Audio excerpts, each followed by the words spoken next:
जिस मैदान पे लिखी जाती थी जीत की कहानियां, उस मैदान पे हार की इबारतें बन गई हैं। चेपॉक का मैदान चेन्नई का किला था।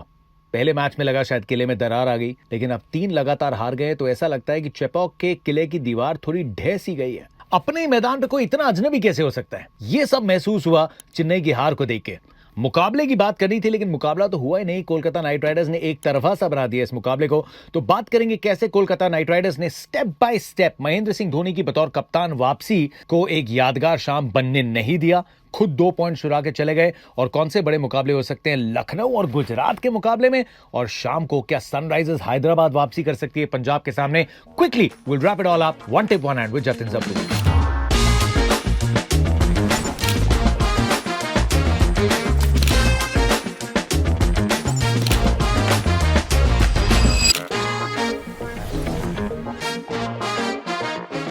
इस सीजन की शुरुआत हुई थी चेन्नई सुपर किंग्स की जीत के साथ। वो ओपनिंग वीकेंड था जहां मुंबई इंडियंस को मैदान यही था, चेपॉक पे हराया था। क्लिनिकल वो जीत नहीं थी, लेकिन उसके बाद रॉयल चैलेंजर्स बेंगलुरु 17 साल के बाद हरा गए, 15 साल के बाद हरा गए दिल्ली वाले।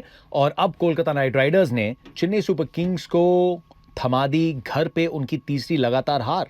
ऐसा पहले कभी नहीं हुआ। चेपॉक पे चेन्नई 3 मैचेस लगातार कभी नहीं हारी। एक सीजन में चेन्नई 5 मैचेस लगातार कभी नहीं हारी। सबसे बड़ी रन चेज में चोट पहुंची थी बेंगलुरु के सामने, 50 रन से वो मुकाबला हारे थे। सबसे ज्यादा बॉल्स बचते हुए पहले बैटिंग करते हुए हार मिली है कोलकाता से। 59 बॉल्स रिमेन्ड और कोलकाता नाइट राइडर्स ने मुकाबला खत्म कर दिया था। जैसे पहले का मुकाबला तो हुआ ही नहीं। और वो भी तब जब एमएस धोनी वापस आए कप्तानी करने। वो भी तब जब चेन्नई चाहे टॉस हार गई हो, लेकिन करना तो वो पहले बैटिंग ही चाहते थे। देखिए, आपने बुलाया दुनिया के सबसे टॉप इंजीनियर को अपनी प्रॉब्लम फिक्स करने के लिए, लेकिन ये प्रॉब्लम फिक्स करने के लिए वो कई नए पार्ट्स नहीं ला सकते। उन्हीं पार्ट्स के साथ उनको ये प्रॉब्लम फिक्स करनी होगी।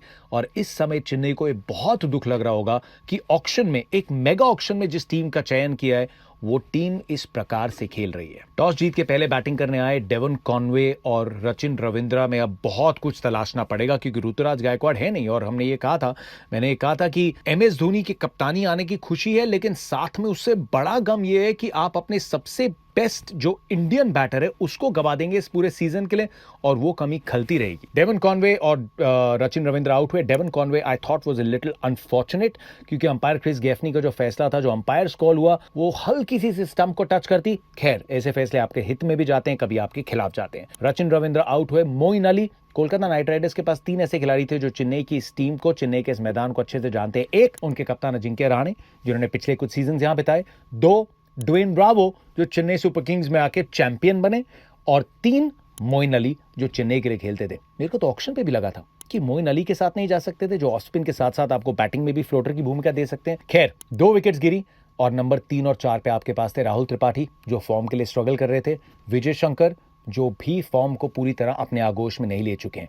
शायद जितनी कैपेबिलिटीज हैं, ये दोनों बहुत काबिल खिलाड़ी हैं, बट आधे और out and out T20 specialist जो आज के दौर में बाकी टीम्स के पास उपलब्ध है, नहीं। हमारे शो पे एक बड़ी अच्छी बात डिस्कस हुई कि ऐसा नहीं कि चेन्नई ऑक्शन में कुछ बड़ी बिड्स हार गया हो।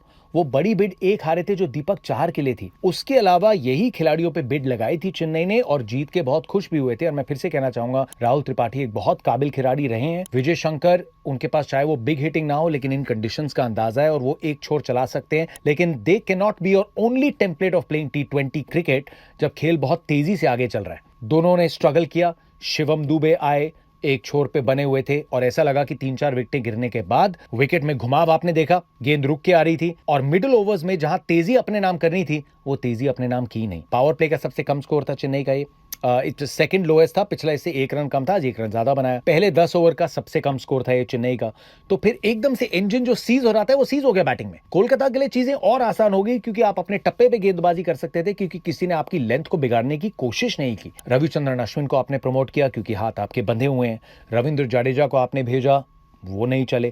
आप दीपक हुडा पे गए, जो आपको बैटिंग इंपैक्ट प्लेयर के तौर पे लेके आए, बिकॉज अब उतने रन तो बन ही रहे थे जहां पे आप मतीशा पथिराना को लाते और गेम को कंट्रोल करते, लेकिन दीपक हुडा के बैट से भी रन नहीं आए। सो this is honestly the best that Chennai have.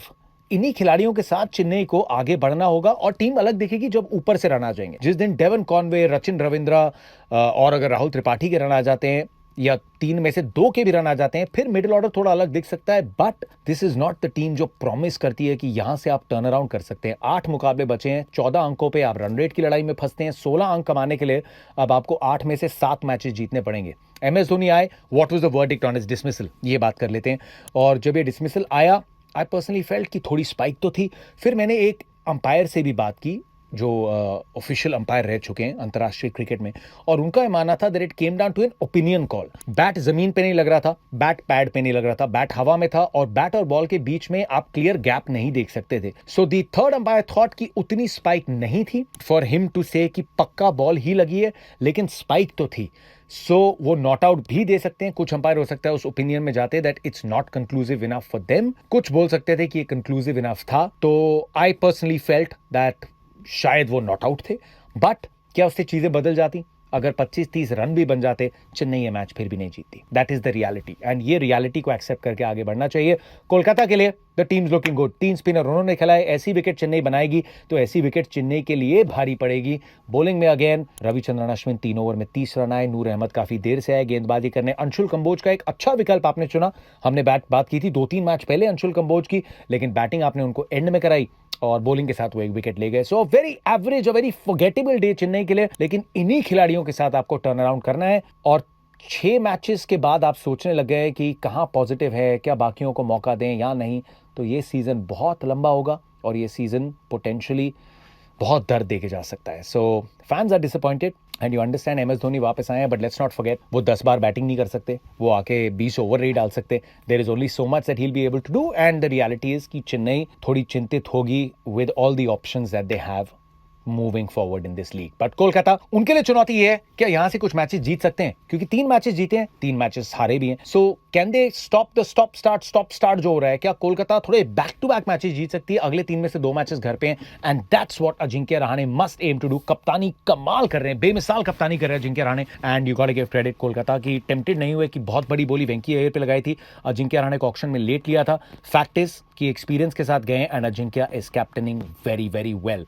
Narayan is bowling well, Chakravarthy अच्छी बॉलिंग कर रहे हैं, इंडियन पेसर्स बहुत अच्छी बॉलिंग कर रहे हैं, एंड बैटिंग में बहुत डेप्थ है। आज के मैच पे आ रहे हैं, छोटी सी कहानी है। लखनऊ की बैटिंग, गुजरात की बॉलिंग। अब लखनऊ की बैटिंग में निकोलस पूरन के रन आ रहे हैं, माकरम के रन आ रहे हैं, मिचेल मार्श के रन आ रहे हैं। मजा आएगा ये देखना कि माकरम और मिचेल मार्श सामने जब मियां मैजिक आएंगे और उस चुस्त फुर्ती के साथ आएंगे, साथ में हो सकता है उनके अरशद हो जो नई गेंद डालेंगे। बीच में आपको राशिद खान देखने को मिलेंगे, साई किशोर देखने को मिलेंगे, और आपको देखने को मिलेंगे प्रसिद्ध कृष्णा। सो एक कंप्लीट बॉलिंग अटैक के सामने एक कंप्लीट बैटिंग अटैक, जिसमें 3 प्लेयर तो बहुत अच्छी फॉर्म में है।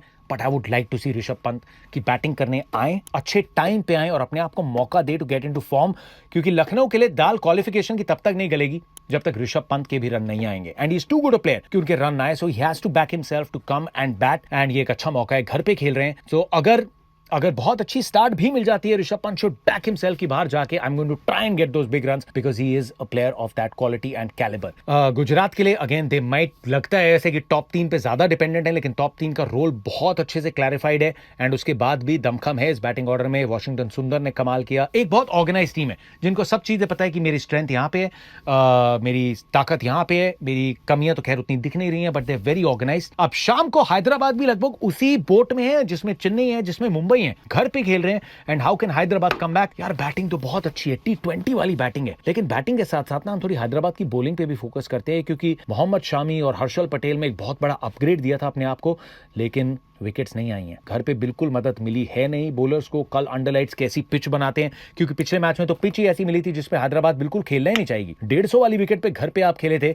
सो this is not going to help them at all. Batting में अब भी ताकत है, टीम में अब भी दम है।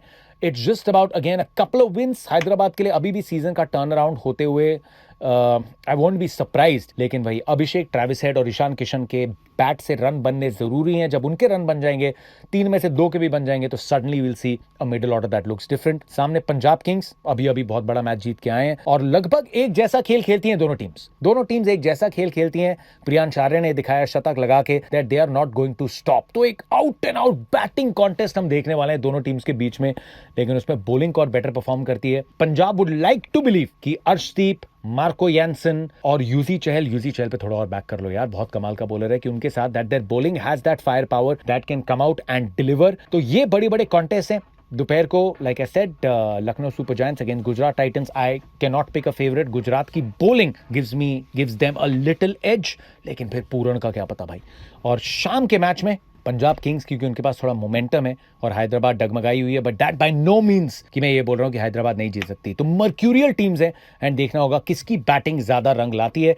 लेकिन चेन्नई के फैंस, आपको क्या लगता है, क्या ये season is just going to be a season of regrets? क्योंकि Chennai super kings, champion super kings, comeback super kings इस समय लग रहे हैं क्रिटिकल सुपर किंग्स.